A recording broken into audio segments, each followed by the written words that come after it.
ഈ തെരഞ്ഞെടുപ്പിൻ്റെ ഏറ്റവും പ്രധാനപ്പെട്ട രാഷ്ട്രീയമായി ഈ നിയോജക മണ്ഡലത്തിലെ ജനങ്ങളുടെ മുമ്പാകെ ഞങ്ങൾ സമർപ്പിക്കുന്നത് 9 വർഷക്കാലം കേരളത്തിൽ അധികാരത്തിൽ തുടരുന്ന, ഒരുപക്ഷെ കേരളത്തിൽ ഒരു ഭരണാധികാരിക്കും ലഭിക്കാതിരുന്ന സാഹചര്യം തുടർഭരണത്തിനൊരു മുഖ്യമന്ത്രിക്ക് അവസരം ലഭിച്ചുവെങ്കിൽ അങ്ങനെ അവസരം ലഭിച്ച കേരളത്തിൽ അധികാരത്തിലിരിക്കുന്ന ഈ ഗവൺമെന്റ്, ആ ഗവൺമെന്റിന്റെ ജനവിരുദ്ധ നയങ്ങൾക്കെതിരായി അതിശക്തമായ താക്കീത് നൽകാനുള്ള കേരളത്തിലെ ജനങ്ങളുടെ പ്രതിഷേധത്തിന്റെ പ്രതീകാത്മകമായിട്ടുള്ള അവസരമാണ് സത്യത്തിൽ നിലമ്പൂർ നിയമസഭാ നിയോജക മണ്ഡലത്തിലെ സമ്മതിദായകരായിട്ടുള്ള നിങ്ങൾക്ക് ഈ അവസരത്തിൽ ലഭിച്ചിട്ടുള്ളത്.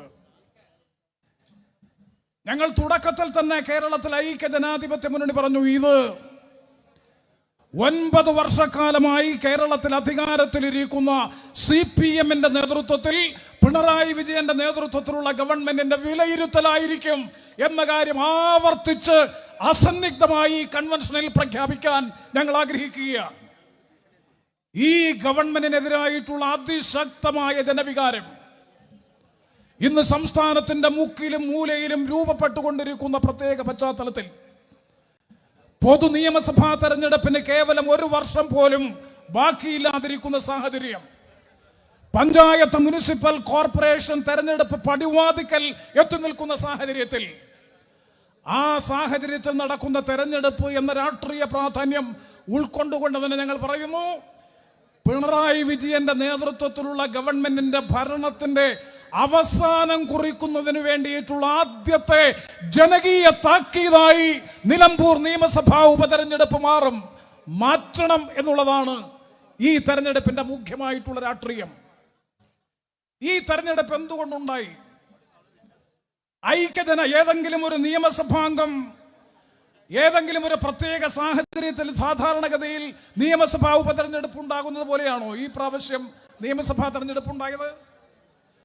കഴിഞ്ഞ 2 നിയമസഭാ തെരഞ്ഞെടുപ്പുകളിലും ഇടതു ജനാധിപത്യ മുന്നണിയുടെ പിന്തുണയോടുകൂടി നിലമ്പൂർ മണ്ഡലത്തിൽ മത്സരിച്ച് നിയമസഭാംഗമായിരുന്ന ജനപ്രതിനിധി, അദ്ദേഹം ഒരു പ്രത്യേക രാഷ്ട്രീയ പശ്ചാത്തലത്തിൽ, പ്രത്യേക രാഷ്ട്രീയ സാഹചര്യത്തിൽ നിയമസഭാംഗത്വം രാജിവെച്ചു. ആ നിയമസഭാംഗത്വം രാജിവെക്കാൻ ഇടയായിട്ടുള്ള രാഷ്ട്രീയ കാരണങ്ങൾ നിരവധി പ്രാവശ്യം അദ്ദേഹം മാധ്യമങ്ങളിലൂടെ പൊതുസമൂഹത്തെ അഭിസംബോധന ചെയ്തു.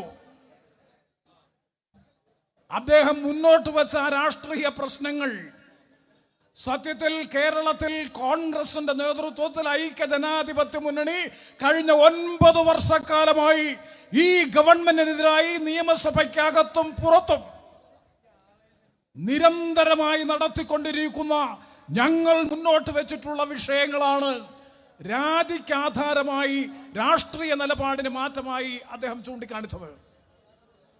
അതുകൊണ്ട് തീർച്ചയായും ഈ തെരഞ്ഞെടുപ്പ് ഇത്തരത്തിലൊരു ഉപതെരഞ്ഞെടുപ്പ് ഇടയായതിനുള്ള പ്രധാനപ്പെട്ട കാരണം ഞങ്ങളല്ല, മറിച്ച് ഇന്ന് കേരളം ഭരിക്കുന്ന CPM-ന്റെ നേതൃത്വത്തിലുള്ള ഇടതു ജനാധിപത്യ മുന്നണി ഗവൺമെന്റാണ്.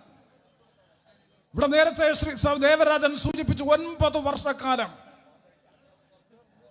ഞങ്ങൾ ചോദിച്ചു, ഈ 9 വർഷക്കാലത്തെ ഈ ഗവൺമെന്റിന്റെ മുഖമുദ്ര അഴിമതിയും ധൂർത്തും കെടുകാര്യസ്ഥതയും സ്വജനപക്ഷപാതവുമല്ലാതെ കേരളത്തിന്റെ സമഗ്രമായ വികസനോന്മുഖ പ്രക്രിയയിൽ എടുത്തു പറയാൻ പര്യാപ്തമായിട്ടുള്ള ഏതെങ്കിലും ഒരു വികസന നേട്ടം കേരളത്തിന്റെ മുമ്പാകെ സമർപ്പിക്കാൻ പിണറായി വിജയൻ ഗവൺമെന്റ് ഉണ്ടോ? അത് വിഴിഞ്ഞം മുതൽ ദേശീയപാത വരെയുള്ള കേരളത്തിന്റെ വൻകിട വികസന പദ്ധതികൾ ഒന്നൊന്നായി പരിശോധിച്ചാൽ ഏതെങ്കിലും ഒരു വികസന സംരംഭത്തിന്റെ പിതൃത്വം നിരന്തരം സമൂഹ മാധ്യമങ്ങളിലൂടെ ഉയർന്നു വരുന്ന ചോദ്യം, ഈ 9 വർഷക്കാലത്തെ ഭരണകാലയളവിനിടയിൽ തുടങ്ങി പൂർത്തീകരിച്ച ഏതെങ്കിലും ഒരു പദ്ധതിയുടെ പേര് ഇന്ന് ഈ ഗവൺമെന്റിന് നിങ്ങളുടെ മുമ്പാകെ വെക്കാൻ കഴിയുന്നുണ്ടോ? വിഴിഞ്ഞം തുറമുഖത്തിന്റെ ഉദ്ഘാടനവുമായി ബന്ധപ്പെട്ടുകൊണ്ട് ഈ ഗവൺമെന്റിന്റെ വർഗ സ്വഭാവം ഒരു ഇടതുപക്ഷ രാഷ്ട്രീയ പ്രവർത്തകൻ എന്ന നിലയിൽ പറയുവാൻ ഞാൻ ആഗ്രഹിക്കുന്നു. ഞങ്ങൾ നിരന്തരം പറയുന്നതാണ്, ഇടതുപക്ഷ രാഷ്ട്രീയ സ്വഭാവം നഷ്ടപ്പെട്ട ഇടതു നയവ്യതിയാനത്തിന്റെ പ്രതീകമാണെന്ന് കേരളത്തിലെ CPM. ഉദ്ഘാടനത്തിന് ക്ഷണിച്ചില്ല. മതിയായ പരിഗണന പ്രതിപക്ഷത്തിന് കൊടുത്തില്ല. നിങ്ങൾക്ക് എല്ലാവർക്കും ഓർമ്മയുണ്ട്, ശ്രീ നരേന്ദ്രമോദി രാജ്യത്തിന്റെ പ്രധാനമന്ത്രി.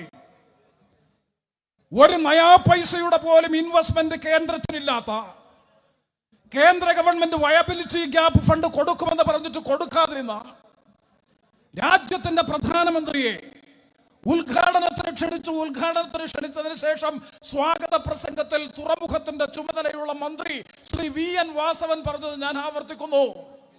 അംഗം മുഖ്യമന്ത്രിയായിട്ടുള്ള ഈ സംസ്ഥാന ഗവൺമെന്റിനെ സംബന്ധിച്ച് പറയുന്നു, ഒരു ബഹുരാഷ്ട്ര കുത്തക കമ്പനിയുടെ ഇന്നലെ വരെ ഗൗതം അദാനിക്കെതിരായി നിരന്തരമായി സമരത്തിലേർപ്പെട്ടിരുന്നവർ,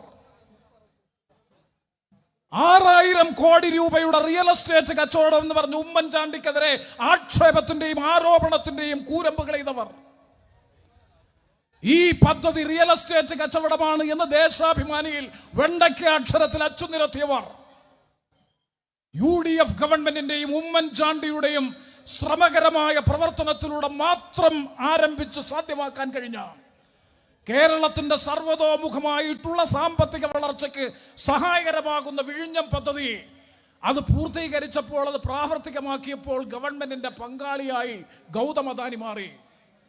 രാജ്യത്തിന്റെ പ്രധാനമന്ത്രി പരസ്യമായി പറയുന്നു, ഇതാണ് രാജ്യത്ത് വന്ന മാറ്റം. എന്ത്?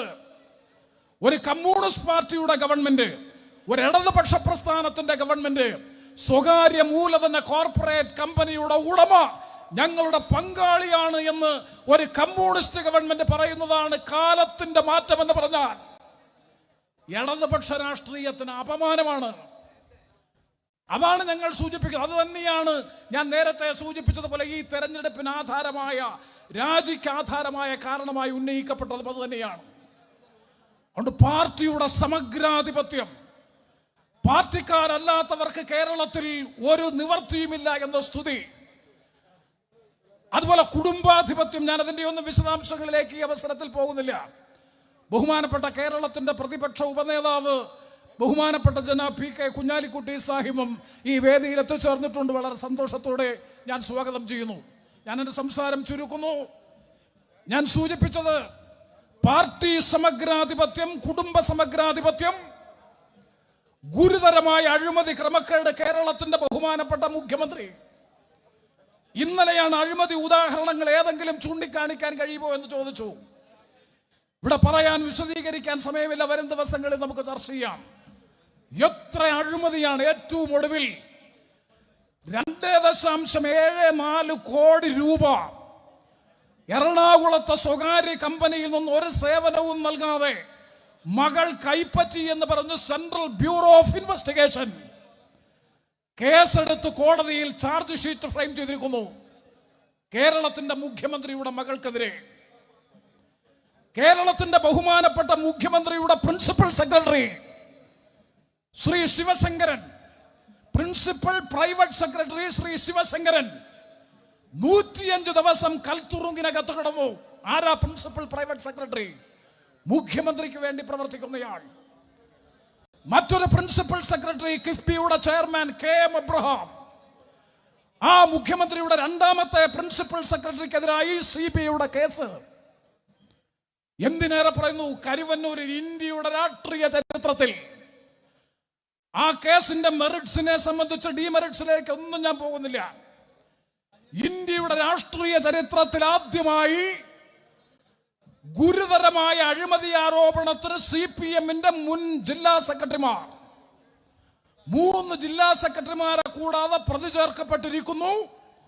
Communist Party of India Marxist party എന്ന നിലയിൽ ഗുരുതരമായ അഴിമതി ആരോപണവുമായി ബന്ധപ്പെട്ട് ചാർജ് ചെയ്യപ്പെട്ട കേസിൽ പാർട്ടി പ്രതിയായിരിക്കുന്നു എന്ന് പറഞ്ഞാൽ അതിനുമപ്പുറത്തേക്ക് അഴിമതിയുടെ ഉദാഹരണങ്ങൾ കേരളത്തിന്റെ ബഹുമാനപ്പെട്ട മുഖ്യമന്ത്രിക്ക് വേണോ?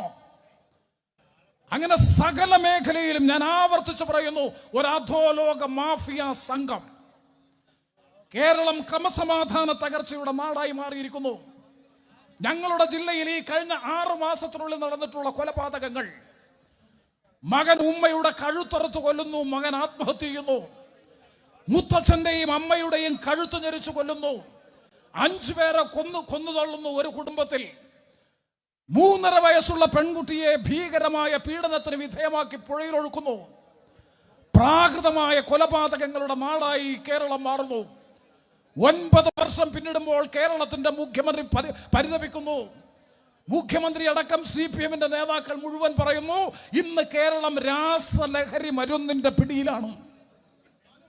ഞങ്ങൾ ചോദിക്കുന്നു, 2016-ൽ ശ്രീ ഉമ്മൻചാണ്ടിയുടെ നേതൃത്വത്തിലുള്ള UDF ഗവൺമെന്റ് അധികാരം വിട്ടൊഴിയുമ്പോൾ അതിശക്തമായ നടപടികൾ സ്വീകരിച്ചിരുന്നത് കൊണ്ട് ലഹരി മരുന്ന് മാഫിയ നിയന്ത്രിക്കപ്പെട്ടിരുന്നു. 9 ബാറുകൾ ഉണ്ടായിരുന്ന സ്ഥലത്ത് 900-ലധികം ബാറുകൾ കേരളത്തിൽ.